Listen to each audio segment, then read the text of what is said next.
来，您主要看看第二个，还有下面。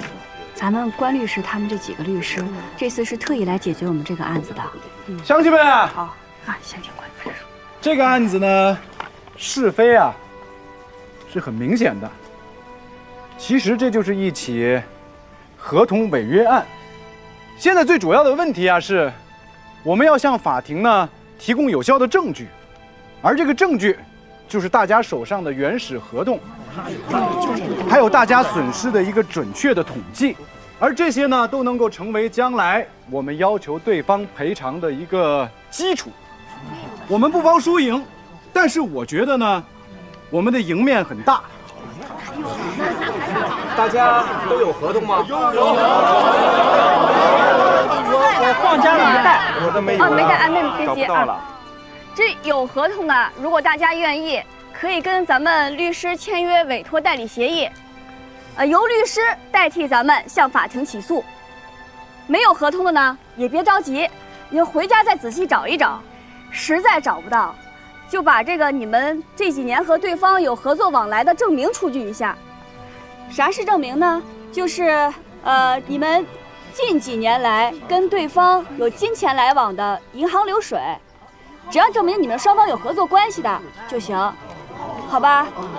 那咱们第一步就先解决咱们有合同的，下一步咱们再解决这些没有合同的问题，行吗？好，这把合同带好。那还有啥？还有一件事情啊，要跟大家提前说一下，那就是我们律所的一个收费标准。接下来呢，由张律师来跟大家说一下。来，乡亲们，我跟大家伙说一下啊，根据我们所的规定呢，代理合同纠纷，我们起码一件是2000元起。但是呢，考虑到咱们农民兄弟姐妹们有困难的，我们准备了2套方案。今天，第一个方案，如果今天现在就交，一件1500。哎呀，还有第二种，第二个方案呢，是我们跟大家签订这个风险代理。什么是风险代理？就是官司打赢了，我们收钱，但是这个当中我们承担了风险，所以这个费用相对就要高一点，一件4000。所以呢，这2种方案，供乡亲们好好想一下，选择一下，好不好？哎，我看就1500。你好好想一想啊。是啊，幸福啊，你得帮我们出主意呀。这4000块钱我们是这样出啊。你说那大律所，一张口就几万块钱，谁愿意像关律师他们出这么低的费用帮咱们呀？律所也不容易，他们来回跑这么一趟，那开车不要油吗？路上不吃个饭吗？这不都是钱吗？你说这打个官司不定多久，咱们不能让别人白跑，是吧？说的也是。你们好好想一想啊。幸福啊，那我们就按照你说的做。我现在交，我交1500。我也交，我也交，我们也交，告诉我们怎么交费。是这样啊，那个在我的右手边呢是王律师，我这儿啊，大家如果要签风险协议的，可以找我们的王律师。我左手边的这位是张律师，签普通代理协议的话，可以找他。好，我现在交钱。来，大家把协议都看清楚了啊！好，大家排队啊，别着急啊，一个。各位老乡，咱们排好队，一个一个来，不着急啊，别着急。没关系，你们可以回去找找嘛。如果实在不行的话。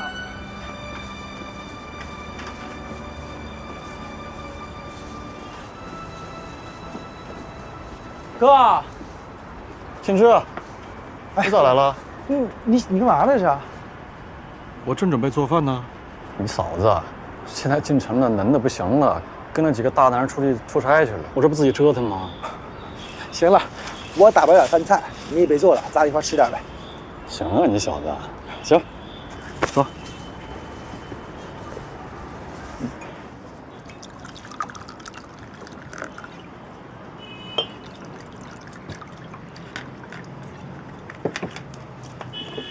哥，难得清静啊，今天咱哥俩喝一杯啊，可以说没有哥就没有我的今天。今天是咋了？啊？有啥事儿啊？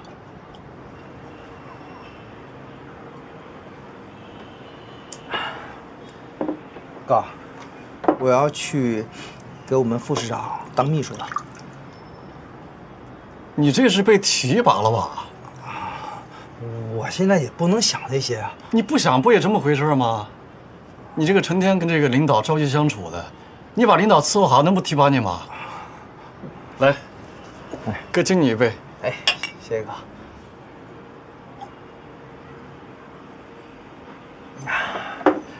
金枝啊，等你升上去了，哥就不用去求别人了。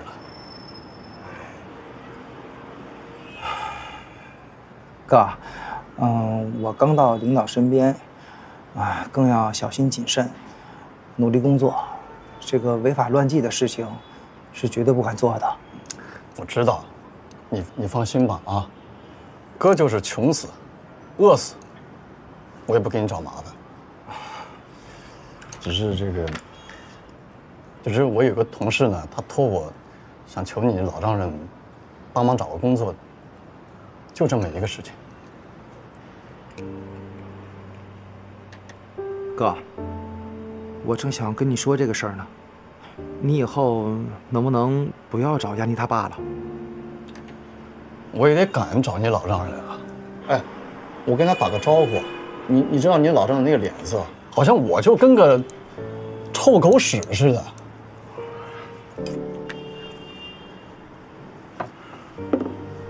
哥，你知道我是怎么当上这个秘书的吗？不知道啊，怎么当上的呀？首先呢，工作表现还不错，得到了领导的赏识。不过我觉得吧，如果没有亚妮他爸爸的默认，我也不会这么顺利的被领导重用。毕竟他爸是市委组织部的，市里面大小干部的任命都是有发言权的。哥，说句难听的，如果他爸爸说我一句不好的，那我的前途，我想都不敢想。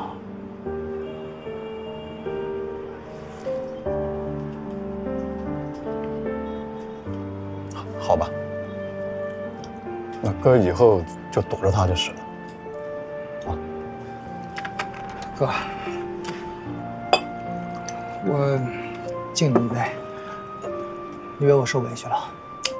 我敬你，恭喜你啊！来，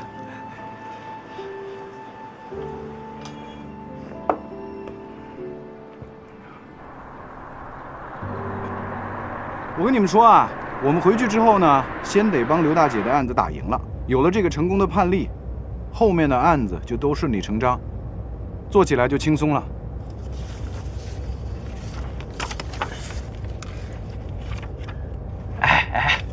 20几分，3万多。哎，而且后边还有好多人排着队和我们签风险代理的。今天呢，我就教会你们俩一个成语，什么叫做呢？集腋成裘啊，好好学着点。哎，跟你俩商量个事儿啊。这2天呢，我一直在反思，我们的律所啊刚起步，那装什么门面啊？幸福对我们的帮助很大，他想当我们的前台，那我们就让他当呗，就让幸福跟我们的律所一起成长，怎么样？再成啊！你哎呀，凉了啊，有点凉了，不等一下。是吧？热。哎呦，吃饭呢啊！妈，爸，哎呀，幸福，你咋回来了？我跟关律师他们去石桥出差，正好路过咱家，就跟他们请个假，回来看看你们，还有小豆子。来，找妈妈。豆子，看看妈妈，还认得我不？想妈妈吗？他要是能说话，就成精了。哎呦，妈，乖乖，爸真是辛苦你们了。哎呦，等我们再多挣点钱，就把小豆子接到城里上幼儿园，你们也松快松快。豆子是我们的命根子，你要把他接走了，我们倒不松心了。哎呀，妈妈这是，妈妈来了。嘿，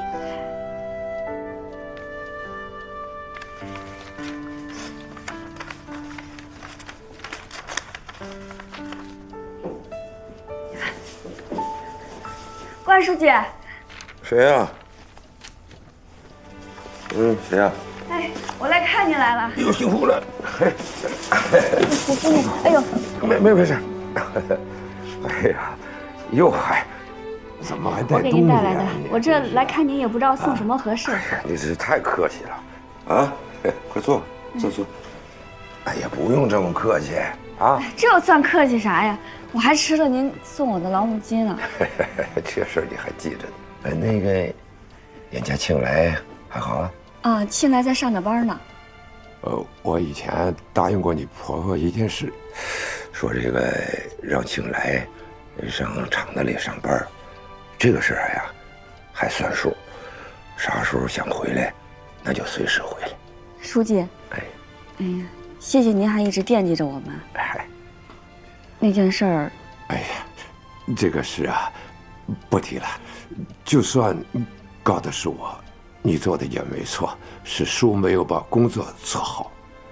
叔，这件事儿起因都是因为我写的那封信，我对不起您。哎，幸福，快，不用，快坐下。哎呀，幸福啊，叔也想过这个事儿，你是个好孩子，哎，叔欣赏你身上这个劲儿，正直、讲理和善良，哎，在外边也好好干，干得多好，也别忘了咱万家庄，啊，哎，也给咱万家庄做贡献，啊。那肯定的，我就是万家庄的人，我不管跑多远也离不了这个根儿，您放心。好孩子，哎，这话叔记下了。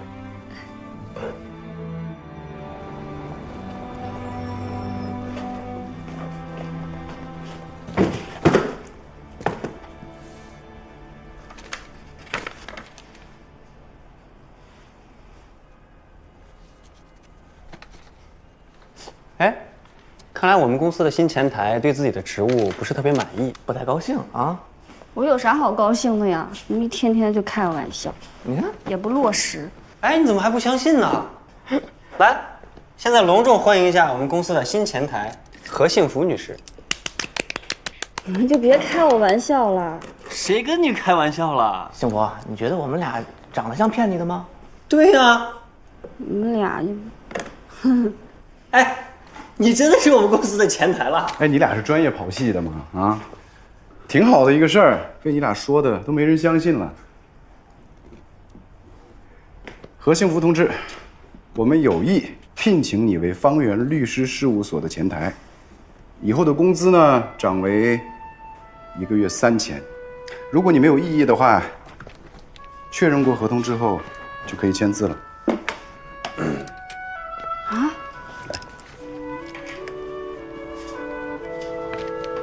这真的？当然是真的呀。我这真是前台啊！对呀，好好干啊。这也来得太突然了。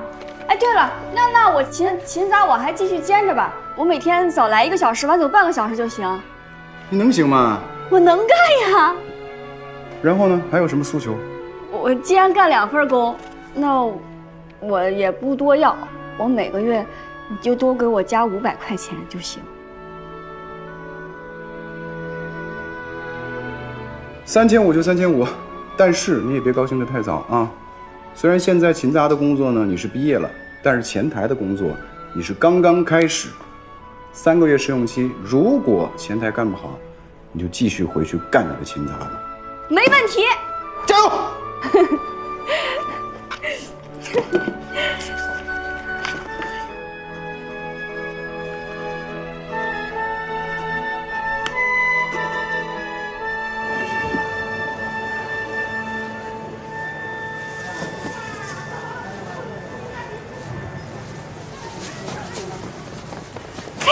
我回来了。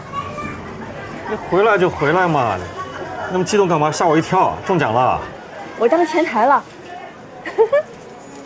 之前的活我还干呢，工资给我涨到3500，这样算起来，咱俩的工资加起来1个月至少小6000呢。不是你这一下子涨2000啊？啊！哎，那个刘哥，啊，给我切那个称2斤排骨啊，这个也要。哎，嫂子，哎，雅妮也来了啊，来进屋坐吧。行。哎，雅妮来了。大哥好，你把那个碗接着刷了啊。嘿，行，你们聊吧。这我给你拿着。哎，嫂子，这是我给您拿的衣服，你到时候试试看合不合适啊。又让你破费了，雅妮。这不用客气，再有客气不高兴了啊。你看看我给你带的好东西。嗯。这些化妆品呢，我没给你带颜色重的，因为作为职业女性不能化太浓的妆，所以这些都是化裸妆用的。哦，你一会儿试试颜色。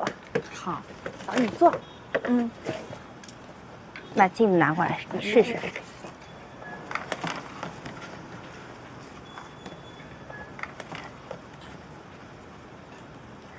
但是嫂子啊，哎，气质呢，其实不光光是化妆打扮可以出来的。还要靠学习，这个我知道。腹有诗书自芳华。什么芳华？意思就是你有了知识，有了见识以后，气质自然就出来了。哦，不光是这个，还要自信，还要懂礼貌，是吧？嫂子，你真的是变化太大了。呀，这口红真好看。哎，你涂试试，这颜色我觉得适合你。哎呀，我就不明白了，你这是干嘛呀？这正经女人哪有成天涂着抹粉的呀？你这话说的咋这难听呢？化妆是对客户最基本的尊重，这是礼貌。你不懂别瞎说。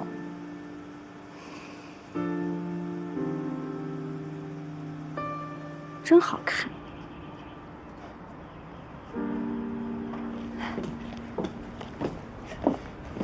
那大哥，我先走了。慢走啊！我送你。哎，嫂子，你现在挣的比大哥多了吧？多了一点儿。那就难怪了。怎么了？大哥有心思了。我挣钱比他多，又没往外花，他有啥心思了？这大部分男人啊，都怕女的比他强。要我看啊，大哥这见识啊，可比你差远了。那个我瞎说八道呢啊，你别当真。雅妮，你和庆志你俩真好，我看你俩成天亲亲热热的，无话不说，我可真羡慕。我和你大哥除了过日子，也没啥好说的。他以前在村里边就觉得能嫁给你大哥这样的男人就算不错了，家在富裕村，然后人又老实肯干，知道护家还没啥心眼儿，这不就是好男人吗？现在吧，就觉得看他身上有不少毛病，总觉得不一样了。那是因为嫂子进步了，大哥没进步呗。可是替他想想，也觉得他挺不容易的。他这辈子就喜欢跟他爸在一块种地，干一天活，出一身汗，回去吃2碗米饭，躺下就睡，简单快乐。可是现在到城里吧，有些事儿就变得和以前不一样了，都得动心思，还得学习新东西。他就是有点不适应。我能看得出来，大哥是个老实人。这城里的生活跟村里肯定不一样。但嫂子，你说大哥要一直不适应，可咋办呀？这能咋办呀？不管咋说，他都是我男人，是我孩子他爸。那既然这样的话，嫂子要帮大哥进步，否则日子会越来越难过的。你说的对，就帮他进步。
律师，早上好。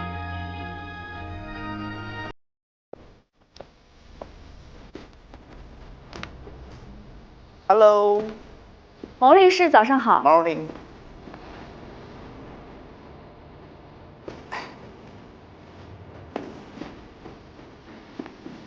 早，幸福。关律师，早上好。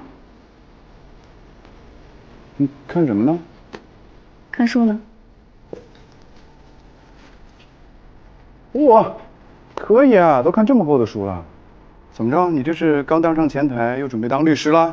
不是有一句话吗？读书使人进步。行，读吧读吧。哎，幸福啊，很有可能啊，再过个几年就真的会成为律师了。真的吗？你看着我能行？卦象，我认为吧，只要是你想做的事情，就肯定都做得到。行，谢谢。加油！衣服不错啊。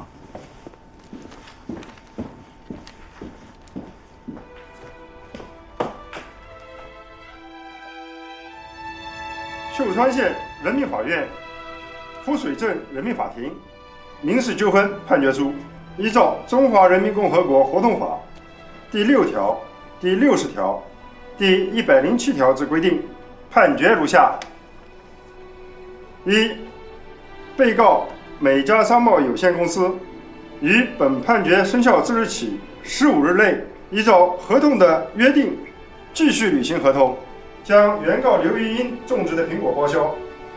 二、被告美家商贸有限公司承担因不履行合同给原告刘玉英造成的经济损失12482元。三、案件受理费112元，由被告美家商贸有限公司负担。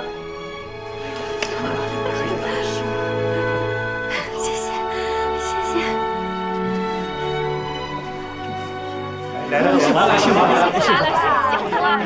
家别急啊，一个一个来。哎，好，你看我们什么时候请辞他们？再耽误苹果烂地里了。律师们都在办公，大家别大声喧哗啊。凡事都得讲个程序，我这儿有些表格，咱们先填了。有什么不明白了，你们都问我。来，哎，好，来给我一份，每人一份，每人一份。哎，三叔，哎，好的，林婶，一人一份啊。安飞联合生物制品集团，总部在德国，在全球几十个国家有他们的分公司。这是他们第一次在中国全资的子公司，也是我们省引进的最大的跨国企业。现在的情况是，他们准备招聘一个本地的第三方的法律顾问。据听说，这笔费用的支出是1年300万左右。也就是说，哪家律所拿下这家公司，他们的年收入将增加300万。现在的情况是，全市的所有律所全部蠢蠢欲动，而安飞准备待价而沽，他们准备采用公开招聘的方式，确定和哪个律所合作。同志们，有没有兴趣？争取一下。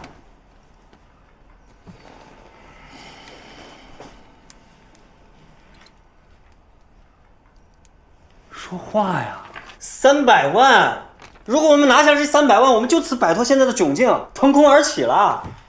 这么大的跨国公司，能看上咱们吗？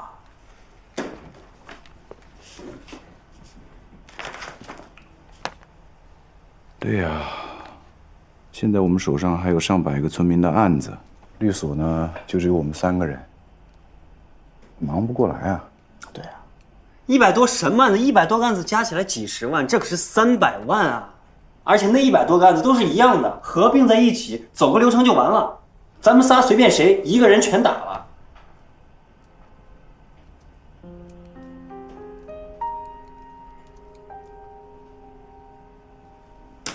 跨国公司，离我们有点远。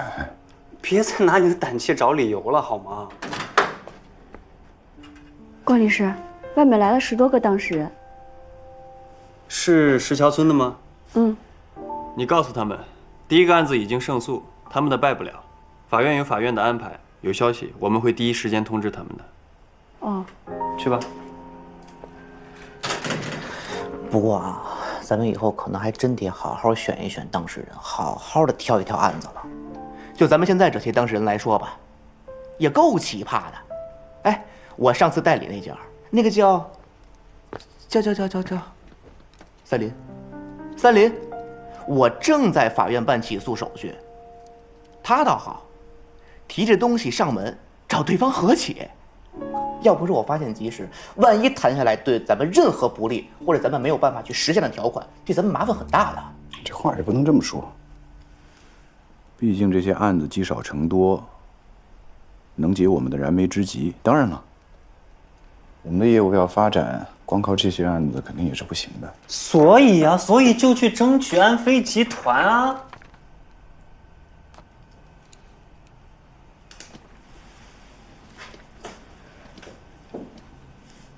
可能吗？怎么不可能啊？咱们律所是小，咱们是资历浅，但是外国人不一定看重这个呀。人家万人一看重的是法律素养的。论法律素养，咱们仨比谁差？赞同。其实我也觉得应该搏一搏，就算不行，也知道跟别的律所差距在哪儿，对吧？而且咱们怎么就一定不行呢？难道咱们连对自己都没有信心吗？你说呢？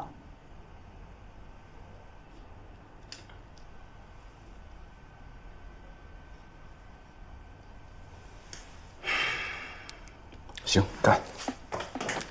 但既然决定了要干，那我们就必须要势在必得。哎，他们什么时候竞标？下个月12号，我们还有25天，时间来得及。从现在开始，我们全力以赴准备法律文件。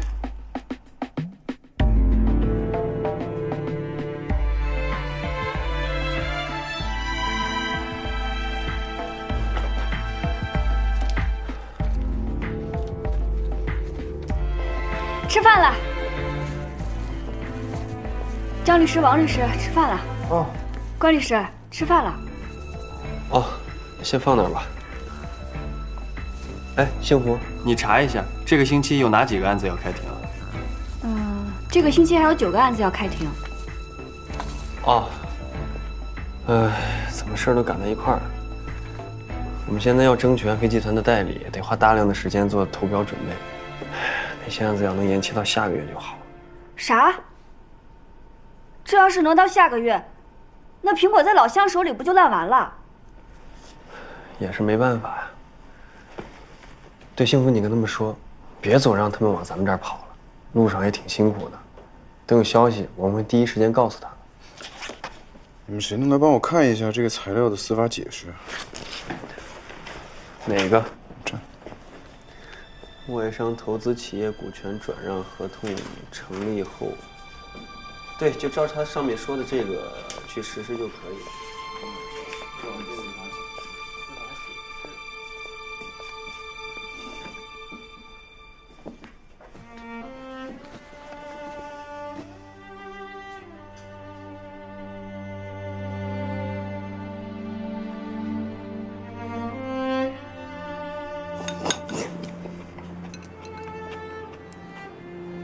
你怎么不吃呢？我都吃完了。你说这人怎么这样啊？哪样啊？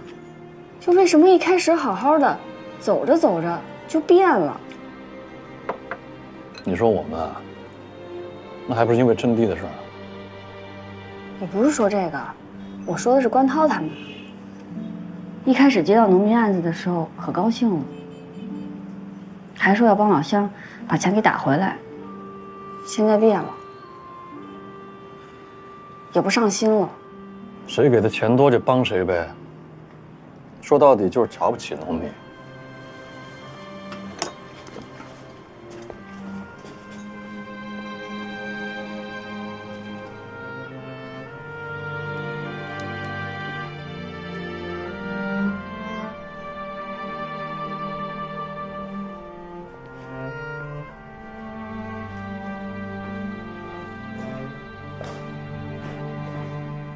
关律师早。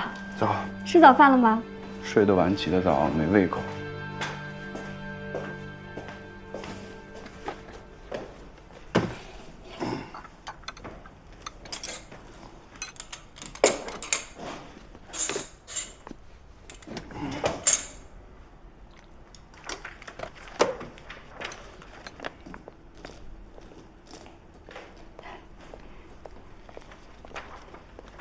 关律师，辛苦了，我熬了一锅粥，你尝尝。哟，你这也太贴心了，这还热的呢。啊，趁热喝。怎么做到的呀？我拿电饭锅做的呀。不，我跟你说啊，你要注意安全啊，办公室不可以有明火的。啊，你放心喝吧，我知道。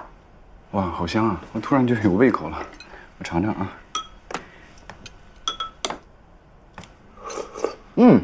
好喝。你给他们俩留点。有一锅呢。这什么啊？腊肉，这可都是石桥村的老乡给咱们送来的。哦，我说怎么那么好吃呢？多吃点腊肉，还有力气干活。好吃。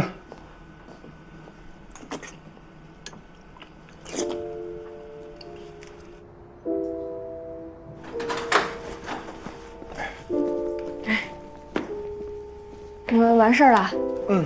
哎，幸福，你还没走呢？这都8点了，你下班吧。哦，对，我们要去吃饭，你要不要一块儿？我不去了。少吃点。你们吃吧。有事吗？有事儿。那你们先去点菜，我马上到。对。怎么了？有什么事？关律师，那个苹果的案子你们还管吗？没不管啊。只不过现在这个案子呢比较重要。很重要的项目啊，有多重要啊？安飞集团正在招标，如果我们拿到他的代理，1年我们就有300多万的代理费，这对公司的发展有好处。那农民那个苹果的案子对律所也有很大好处啊。幸福，你这不抬杠吗？我没说他们不重要，只是说在时间上，这个投标会紧迫一些。行。关律师，我知道这大案子很重要，但是虽然他们是农民，无权无势，你们可千万别为了这大案子就不管他们了。哎呦，幸福啊，你误会我了。你给我的粥我都喝明白了，他们是我的当事人，我不会忘了他们的。你放心，我一定会在规定的时间之内帮他们把事情处理好。你不早了，下班吧。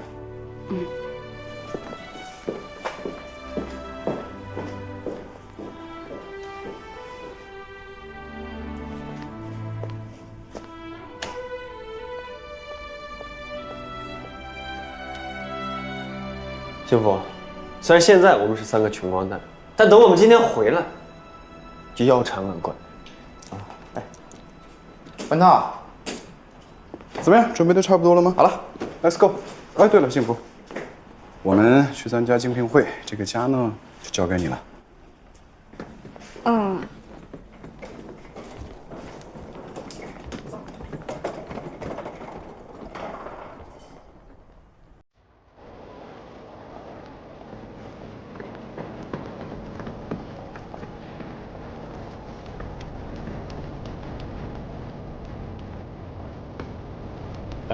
没想到您能来捧场啊！该了，应该了。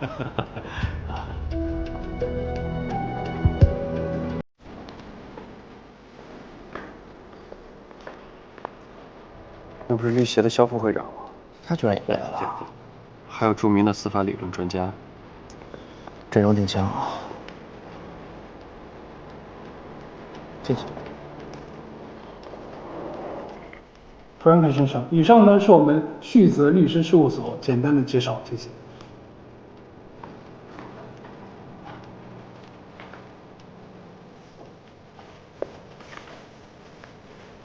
下面有请易道律师事务所代表发言。一刀呀，我知道，韩律师的业务水平那是没得话讲。我们律师协会的成员有3000多名，不敢说韩律师第1，也是前10吧，是吧？钱老师。肖副会长说的没错啊，在我看来，进个100强是没有问题的。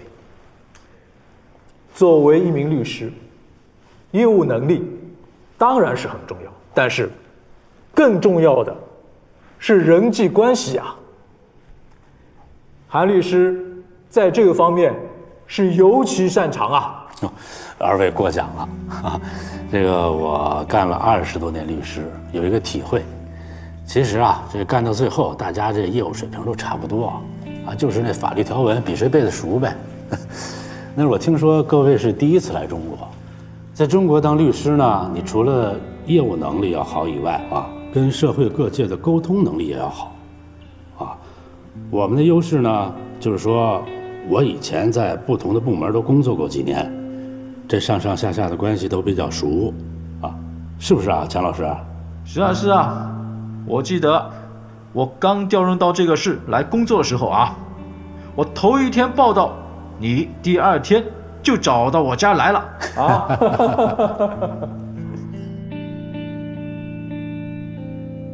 But why is it important, this relationship with all circles? 为什么跟各界的关系如此重要呢？这就是说到我们刚才说的这个中国的特有的国情了。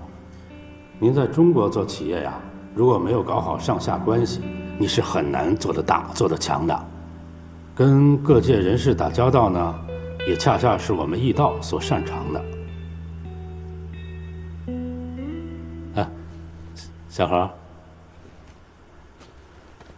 啊，这里面有我们关于这次会议的所有的材料，把你们在中国开展业务可能面临的各种法律问题，我们都有详尽的解决方案。感谢易道律师事务所。最后有请方圆律师事务所代表发言。My name is Guan Tao, co-founder of Fangyuan Law Office in Yuzhong. Today， 这个我打断一下啊，这关涛呢，我得特别介绍一下。关涛先生原来是我们易道的律师，啊，毕竟我们易道是人才济济啊。当然了，这个竞争也激烈，淘汰率也高，所以关涛先生是前一段刚刚从我们这辞职，啊，和几个年轻人搞了一个叫什么方圆事务所，啊，也就1年多的时间，对吧？是。哦，哎，你们继续啊。除了准备了一些基本的文件之外，我们呢对贵公司的企业文化呀进行了深入的研究。鉴于贵公司的企业文化特点和中国市场的特点呢，我们做了一个方案。这个方案呢是 Sir, we're kind of running out of time, so thank you for your efforts, but Mr. Han, we would like to visit your firm and talk to you in private about this situation as soon as possible. 因为时间的关系，非常感谢关律师的发言。Frank 先生非常希望能够尽快的去拜访韩律师，和易道律师事务所进行下一步的会议。哟，那热烈欢迎，我们随时恭候大驾。那我们恭喜易道律师事务所，也恭喜安飞集团做出了明智的选择。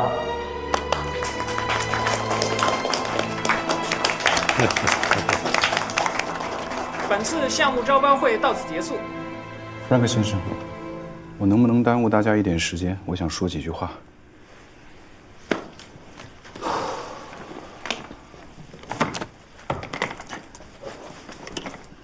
这些文件呢，都是我们为了贵公司专门准备的，对于我们来说也没什么用了，所以就把它们留在这儿吧。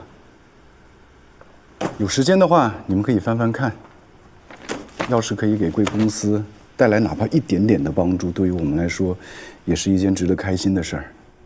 因为这至少证明了，我们那么长时间的努力是有价值的。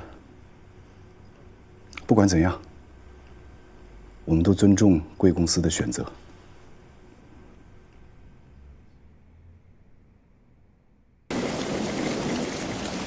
开门，开门，开门，开门！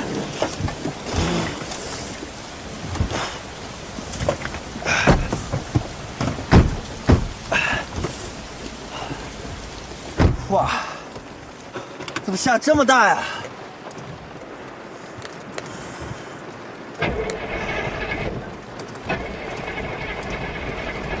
怎么了？打不着了？啊？这怎么喝凉水都塞牙呀？怎么办？能怎么办啊？打电话叫拖车。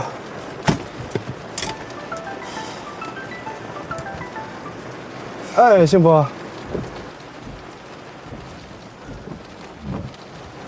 我知道了，先留住他们。我们马上回来。怎么了？幸福说，石桥村的当事人到所里去了，好像还挺着急的。不是，这都什么事儿啊？这大案子没拿着，小案子再给丢了，那怎么办？那赶快回去吧，打车吧，打车走吧。不是，我刚买的西服，这饭都吃不饱了，还管西服干嘛啊？走。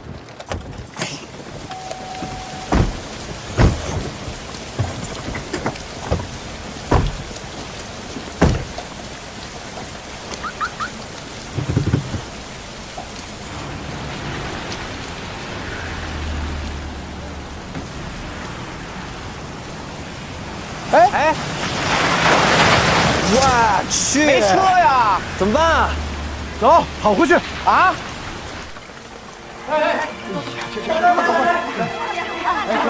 这边还行，这边。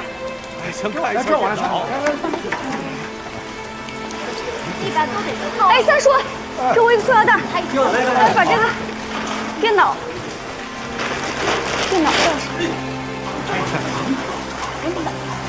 来盖上，盖上。哎呦，这儿漏了，这儿漏了。三叔，还有这儿，这边，这。来，这一会儿就满了。往上。盖上。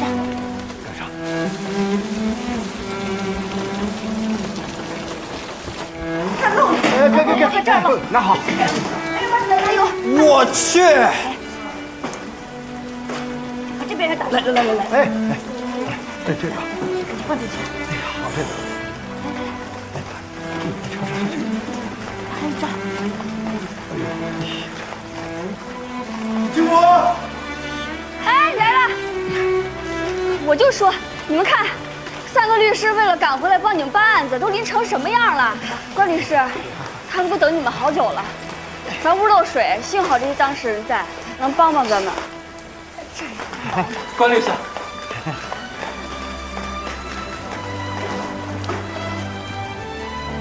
看这块，这块漏点。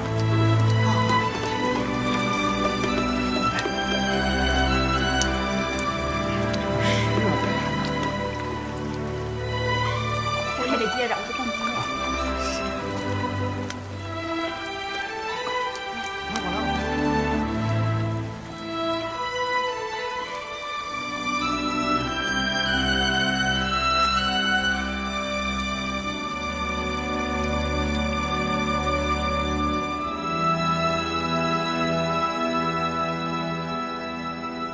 谢谢。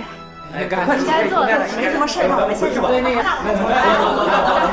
那回吧。哎，慢点啊。好，谢谢你。路上注意安全。好。不客气，别再见。哎，还有车回去吧？有车。好，谢谢。幸福啊，谢谢你啊。谢我什么呀？还是谢他们吧。是啊，乡亲们虽然有时候不懂规矩，但他们还是很淳朴、很善良的。要是咱们都不帮他们的话，他们怕是连这点福气都没有了。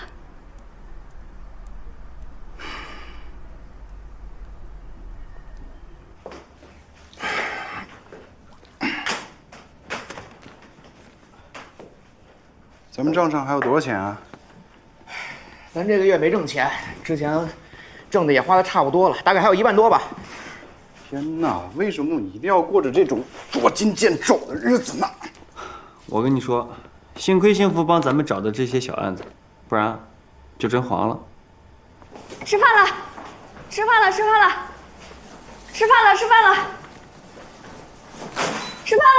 好，来了，来，赶紧吃饭。管他怎么着，吃完饭再说。幸福，你这订的是多少钱的盒饭啊40一盒，4盒160，我让老板便宜了10块钱，150。怎么样？150，何幸福，你怎么这么败家呀？咱们现在都什么情况了？咱们现在是经济危机啊！你要把我们吃穷啊！你没事吧你？这盒饭是我一个人吃的吗？你有没有良心？哎，是谁在吹牛说出门的时候穷光蛋，回来腰缠万贯的？我怎么着？这是没挣着钱呀？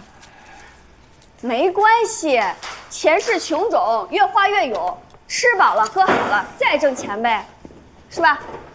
对，来，吃饱喝足，全打开。你还有私货呢！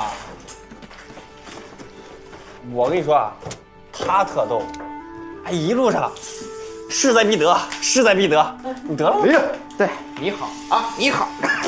哎呦，出门一个样，然后说回来一个样，哎，最后裤衩都快被雨给淋没了吧？还说我呢？你没淋。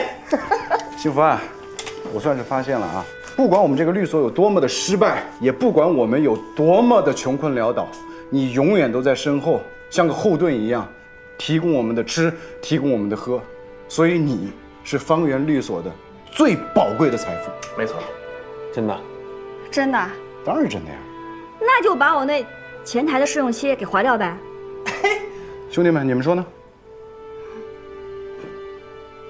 都在酒里了。什么叫全在酒里啊？你同不同意？同意呀。你呢？当然同意呀。好，从今天开始，何幸福就是我们方圆律所的正式前台。来，干杯！干杯！干杯！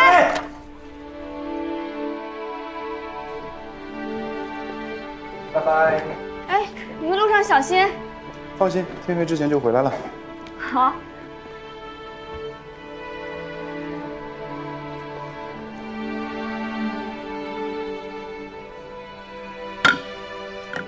现在开庭。根据《中华人民共和国民事诉讼法》第134条的规定，秀川县人民法院、浮水镇人民法庭依法公开开庭审理原告杨宝胜等31人诉被告美家商贸有限公司承包合同纠纷一案。下面开始法庭调查。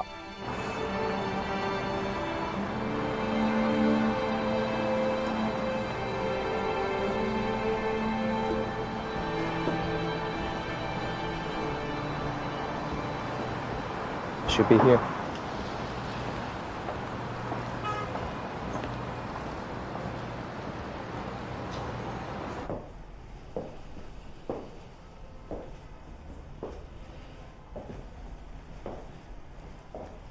Seems nobody here. Yeah, nobody is here. 你好。哎，你们2位是？请问这里是方圆律所吧？啊，哦，所以这里今天是没人是吧？我不就是人吗？您不是这儿的清洁工吗？清洁工也是人啊。哦，你们找谁？我也是前台，你有什么事儿可以跟我说。哦 ，She said she's the receptionist here. 啊，这位是安飞集团的 Frank 先生，他是专门来拜会关律师的。哦，什么集团？安飞集团。安飞集团。哎，哦，我好像听他们说过。关律师他们去乡下打官司去了。哦 ，Mr. Guan is outside. Well, though, I think if Mr. Guan is outside, then maybe we should come back another time. Frank 先生说，如果关律师不在的话，他就先不进来了，改天再约吧。哎，别，你这来都来了，进来说吧。我们这会议室。OK。太好了，我们所还没来过外国人呢，今天是头一份儿，我也算是开了眼了。谢谢。我去给你们倒点茶，你们先坐一下。好，谢谢。Where did you go?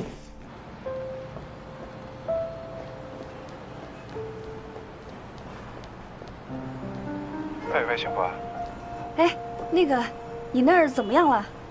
我们现在正在跟对方就合同的执行协商呢。你有什么事啊？休庭马上要结束了。没事没事，你们先忙吧。那回头再说啊，拜拜。啊。哎呀，可幸福了！你要是让这老外跑了，你这罪过可就大了。哎，不好意思啊，让你们久等了。哎，请喝茶。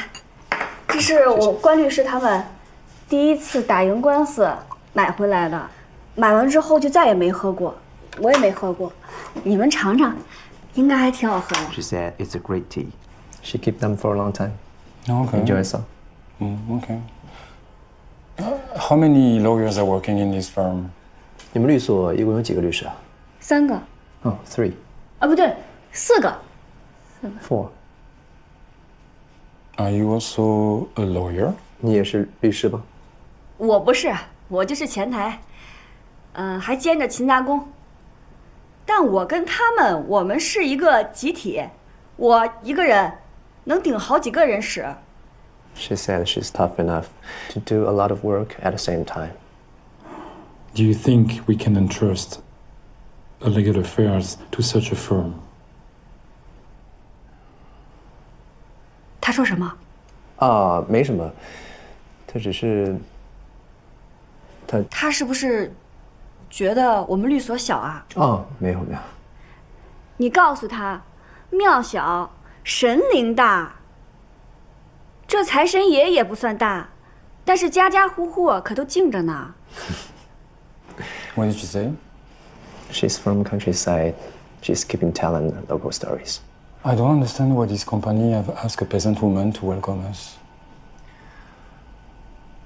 是他们聘你做的前台吗？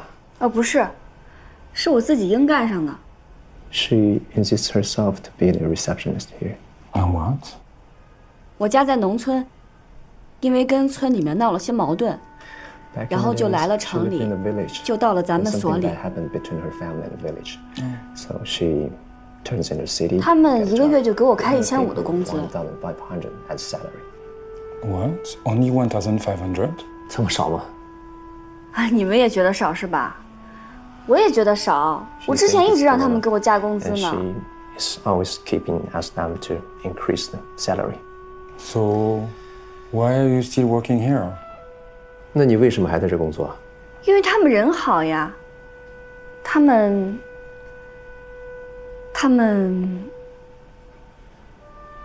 从来不会见人下菜碟。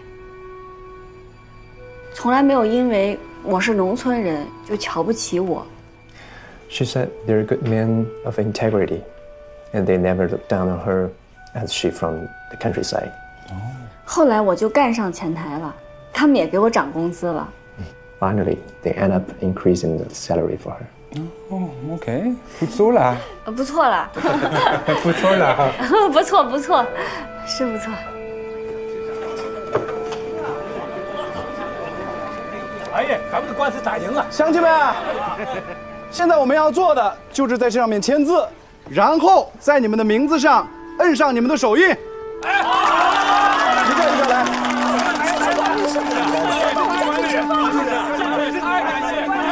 上我们家吃饭去啊！客气客气，别客气别客气，上我们家吃顿饭，好好感谢关司啊！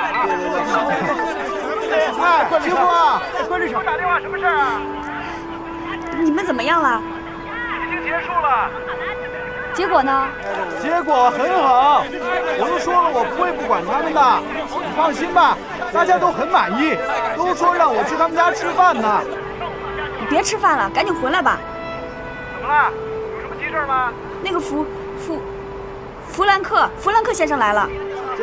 啊！哦！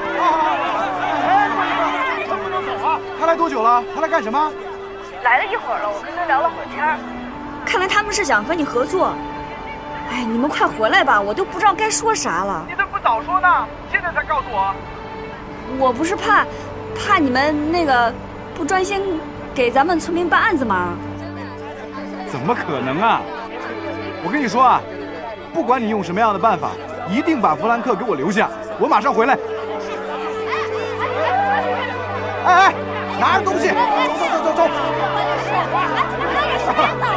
改天啊，我们先走了。咱们中国人呢，就是讲究个缘分。世界那么大，人和人能碰着，咱们能一起做事儿，这不就是缘分吗？我经常觉得我和关律师他们就是有缘分。要不你看看他们学问这么大，啊，学历这么高，我就一初中还没毕业的，我怎么就能和他们碰见？他们怎么就愿意跟我一块儿工作？这不就是缘分吗？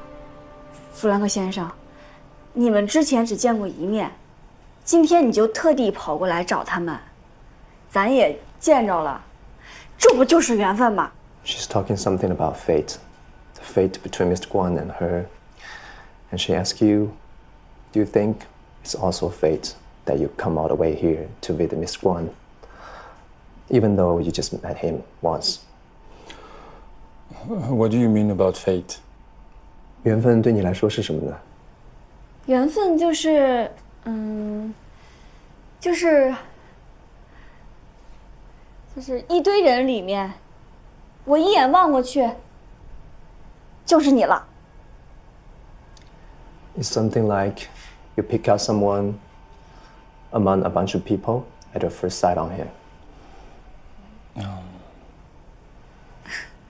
What happened to the other lawyers? Why they are not back yet? 他们为什么还没回来呢？他们去乡下给乡亲们办案子去了，在农村办案子不容易，乡亲们的诉求也都各种各样，很多当事人不大懂法，但他们仍然对乡亲们认真负责，因为他们放不下那些遇到困难的乡亲们，所以他们经常往乡下跑。Oh, really? Is it really possible to make money by defending peasants in a lawsuit? 可是帮这些农民打官司，他们能赚到钱吗？那当然是赚不了什么钱嘛，所以才租用这么破的律所。但是关律师说过，当律师的是要用法律为人民服务的，不能把法律做成生意。Mr. Guan said, they use law to serve people, not just take it as a business. Okay, well, I think it's quite good. Okay. Yes. 就说你。老关，到底怎么了？弗兰克来律所考察，幸福都跟他聊了半天了。弗兰克来了，那他怎么不早说啊？你俩用脚趾头想想啊，为什么？我明白了，不是，幸福胆子也太大了吧？哦，为了让咱们塔什曼村里的案子，自己鸡蛋弗兰克。我告诉你，管涛，如果弗兰克那边有什么问题，立马把他开了。别说了，赶快开吧！他俩在一块画面我不敢想象。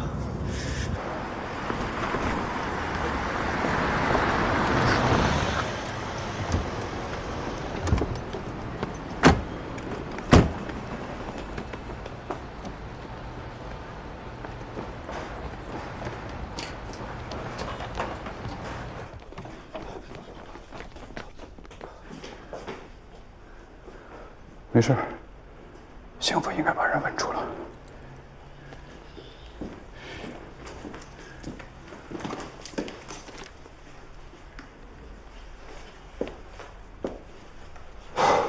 多给啊！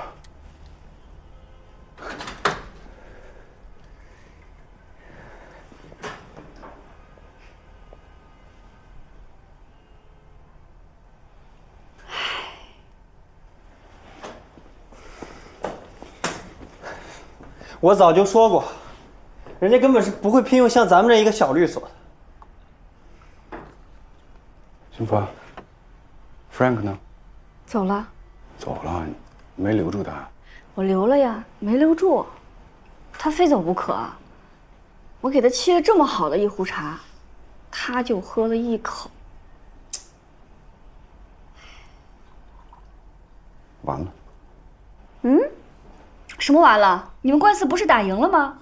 算了吧，反正我昨晚一晚上都没睡，挺累的。我找个地儿我睡一觉去。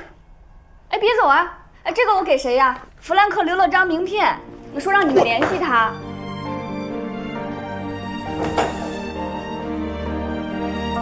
哎，关导，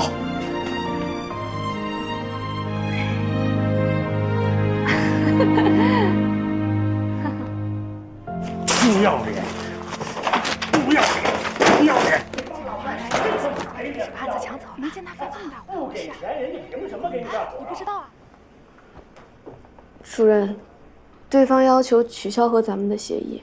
行，取消可以啊，那就按合同违约，让他赔咱们1年代理费，那取消去。可主任，对方手里掌握着咱们暗示他们向官员行贿的证据呢。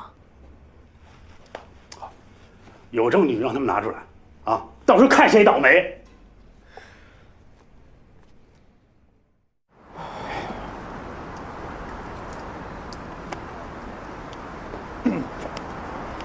哎，怎么样啊？怎么样？谈下来了吗？谈什么？不是找你光聊天来了？对啊，这不聊天怎么有这个呢？这什么？这什么呀？签了，成了，关导，签了！哎，我不要做梦了，掐我，成吗？咱是不是应该上这车呀？这个明天换，赶紧的上车，走。这太不真实了吧！300万啊，兄弟们，这么大馅饼，咋在咱头上了？哎，今天几号？今天13号。我的 lucky number。去你的！你刚刚在路上不是这么说的啊 ！Frank 说啊，很快他发现选择易道呢犯下了一个不可饶恕的错误，于是就翻看了我们留在那儿的资料，动了去我们那儿考察的念头。在我们的律所呢，他跟幸福聊得很愉快，对我们的律所啊也有了更多的了解。再加上今天听了我的介绍之后呢，他下决心跟我们草签了这份合作意向书。但是呢，正式的协议等到细节谈妥了之后再签。哎，不是，我好奇啊，这幸福跟 Frank 能聊什么呢？想知道吗？不告诉你。Frank 说，幸福跟他说了很多中国的老道理，而这些道理呢，跟经商做人的道理是相通的。同时啊，他呢为我们和幸福的故事所感动。他相信啊，一个不计较金钱得失、忠诚为农民做好服务的律所，一定是一个可以为任何当事人做好法律服务的好律所。觉悟。但是啊，他提出来，希望我们可以换一个办公场所，可以跟他们的公司地位相匹配。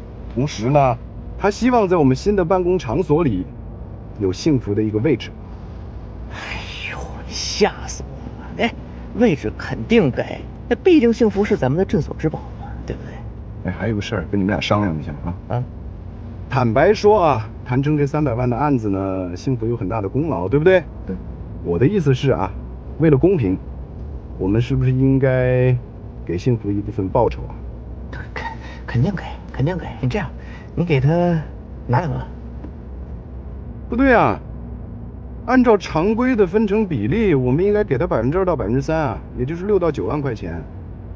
以幸福的贡献，他值9万。9万？你这样说是应该奖励，但是给一个前台提这么多提成有点多吧？是挺多的啊。你想，咱们还得搬家、装修，还得招兵买马，那钱不得省着点花呀？那给他6万。其实5万也不少了，我觉得。也是。其实我觉得啊，干脆1分都不给吧，反正他什么也不知道。但是我要叮嘱你们一句啊，做人做事呢要凭良心，只要你们的良心上过意得去，那就这么办。哎，不是关涛，反正你现在说话骂人不带脏字啊！你赢了，给！我们回来了。哎，关律师，我正好看到这个民事活动中的诚实信用原则，这是什么意思呀？还有一个公序良俗。你问这干嘛呀？我正好看到了，你能帮我解释解释吗？好巧，这个民事活动当中的诚实信用原则呢，就是指人与人交往、做生意啊、借款还贷等等等等发生往来的过程当中呢，要诚实，要讲信用。说的都对。怎么了？没什么，我们在说别的事儿呢。还有一个是什么？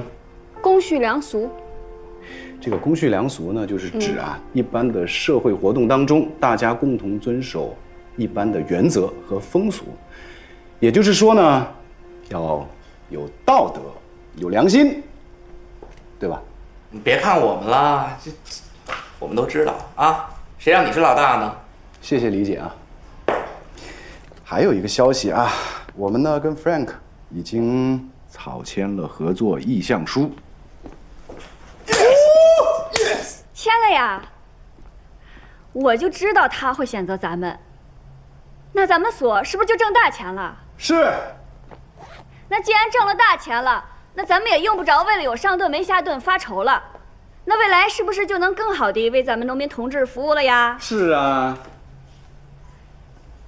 钱真是个好东西啊！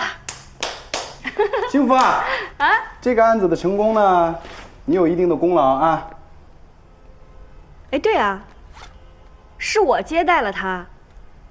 关涛，那你得给我发奖金吧？发，当然得发呀。你要多少？你别说我财迷啊，我就是想多赚点钱，将来能把我孩子接到城里来。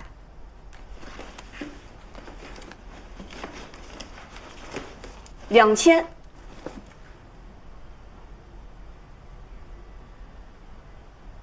多呀。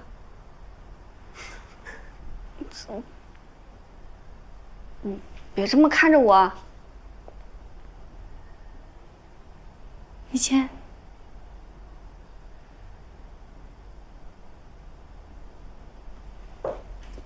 幸福啊，这个案子呢，可能你的奖金不会有多少。哦。但是啊，我们准备给你提成。提成？那幸运说，只有当律师才有提成啊，我以前他也有提成啊。哦，这两回事儿。根据 Frank 所说呢，在这个案子上啊，你立了非常大的功劳。按照律所的规矩，不管是谁啊，只要帮助律所谈成的项目，我们要给2%到3%的提成，那就是6万到9万块钱。我们准备给你3%，9万块钱，再加上你刚刚提的要求，以后每个月再给你涨500块钱工资，你看行吗？行啊！哎呀，你们这么够意思呀！行啊，这肯定行。其实2%就行了。咱们律所刚挣钱，也别大手大脚的。6万块钱对于我来说，已经是我做梦都没想到的了。我知足。何幸福同志，关涛真没有看错你，必须拿9万，不收都不行，是不是？什么？啥没看错呀？啥没看错啊？我怎么听不懂呢？你赶紧工作，赶紧工作。6万。谢谢。什么6万？9万！谢谢。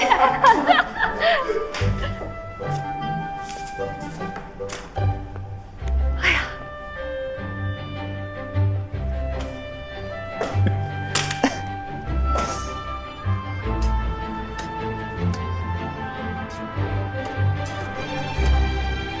媳妇儿回来了。哟，你这是干嘛呀？捡钱包了？捡钱包可捡不着这么多钱。那你这是干啥呀？你先洗手，洗完手再说。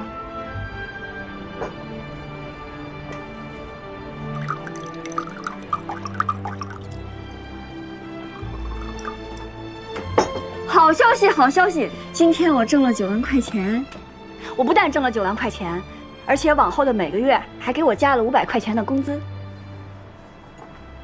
干一个吧。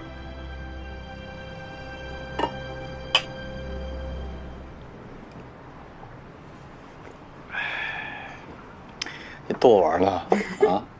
怎么可能呢？其实我也不知道，就是头2天，我跟你说那个老外来所里，我陪他聊了1下午的那个事儿。今天他们和关涛把合同给签了，关涛他们就说这个合同谈下来有我一份儿，按照规矩给我3%的提成，9万块钱。真有这种事儿啊？你就陪这个老外聊1下午，然后就比咱俩2年的工资加起来都多吗？对啊，这就是这规矩。那你1个月整这么一回，那咱俩还上什么班呢？你是前台，来的人都来找你，对吧？都你接待。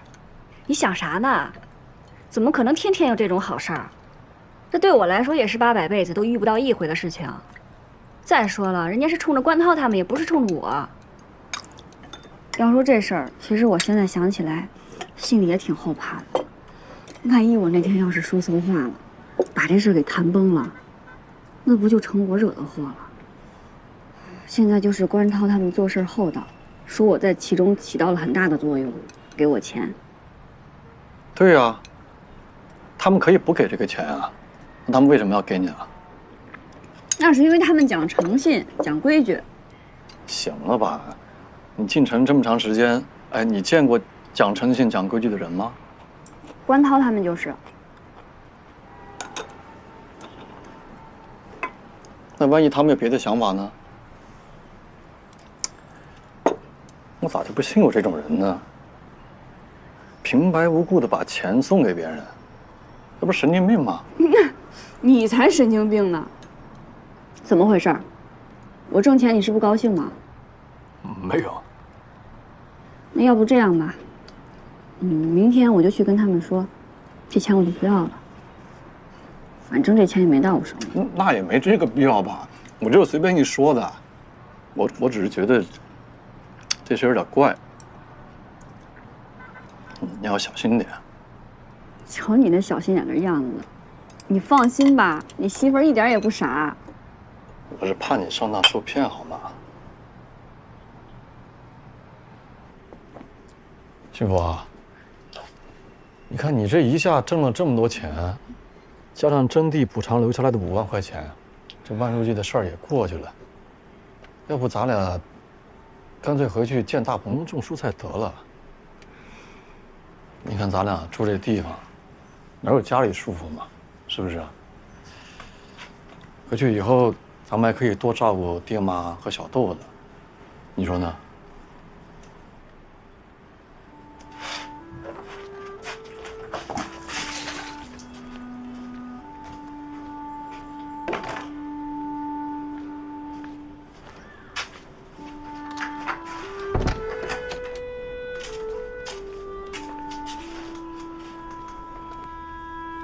我刚才跟你说话，你怎么没反应呢？我觉得你说的特别有道理。我刚进城那会儿也特别想回去，特别想孩子。但是现在呢，我有了一些新的想法，也正想跟你商量商量。什么想法？咱们之前都在乡下住，偶尔进趟城也是办点事就回来，咱俩根本就没有好好在城里生活过。可我就是觉得，城里给咱一种不一样的感觉。虽然说咱们现在挺辛苦的，也挺累的，但是我就是有一种特别有奔头的感觉。这种感觉就让我特别想努力，特别想改变。我觉得城里有无限的可能在等着我们。你就说今天我一下就赚了9万多块钱，那就说明未来还有更多的机会。那咱俩加一起，那咱家的机会就能翻1倍呢。那咱未来也可以在城里买房，像庆日那样，把孩子接到城里读书，然后再接爸妈来城里养老。你这也太敢想了吧？你这有啥不敢想的？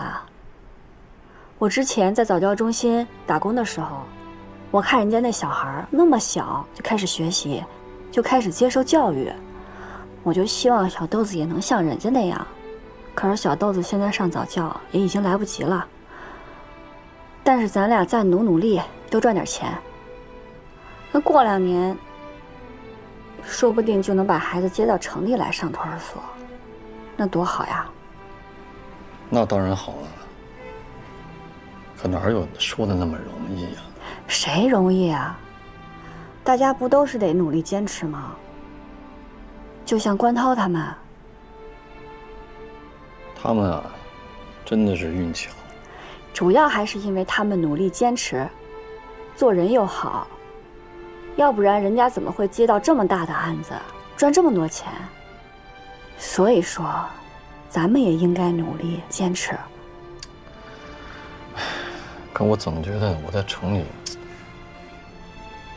我真的什么都不行。我在村里的时候，我什么都会。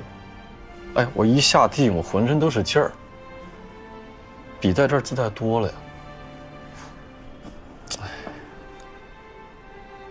我能理解你这种感觉。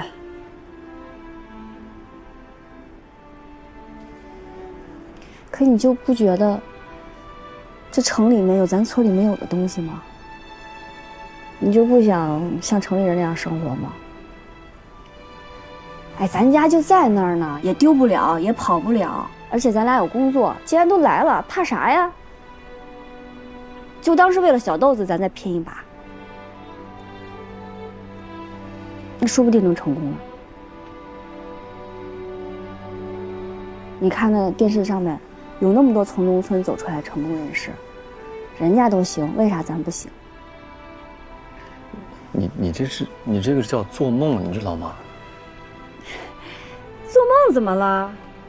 有句话说得好，梦想总要有，万一实现了呢？嘿，你这个婆娘，我发现你进城真的是心野了。妈一点都没错。妈说啥了？妈没说啥呀。你刚说了，妈说我啥了？没说啥，睡觉吧，睡觉吧啊！说了，说了。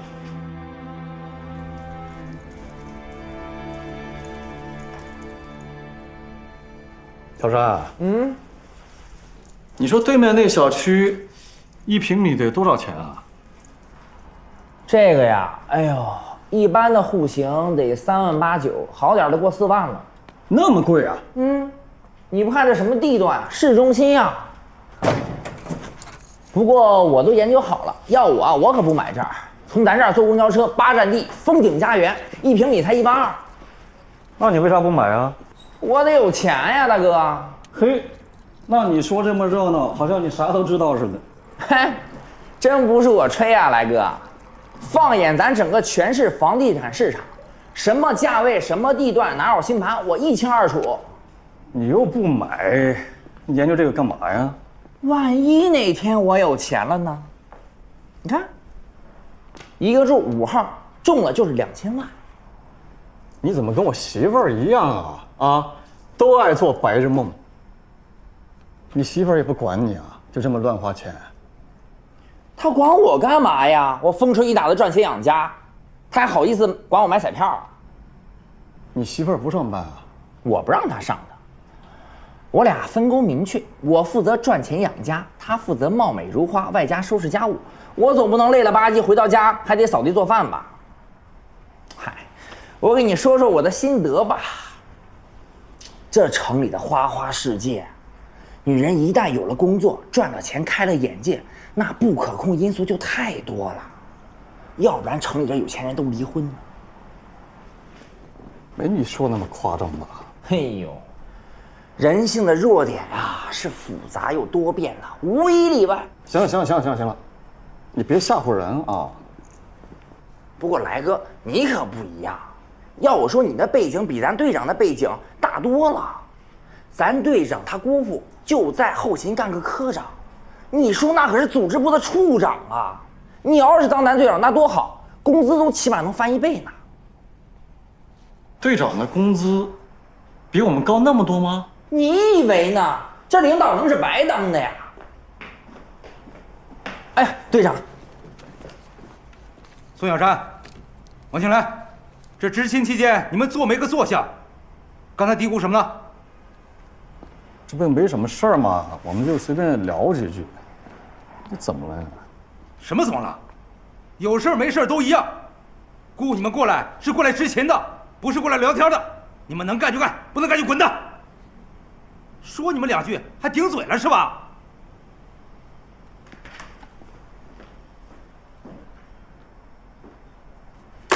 哎，瞧把他给狂的呀！啊，不，一个破队长有什么了不起的呀？他就这德行，跟他姑父家的狗啊属于同类，无非一条哈巴狗，一条疯狗。哎呦，来哥，这也怪你说啊不够关照你，这出门进门的都不跟你打招呼。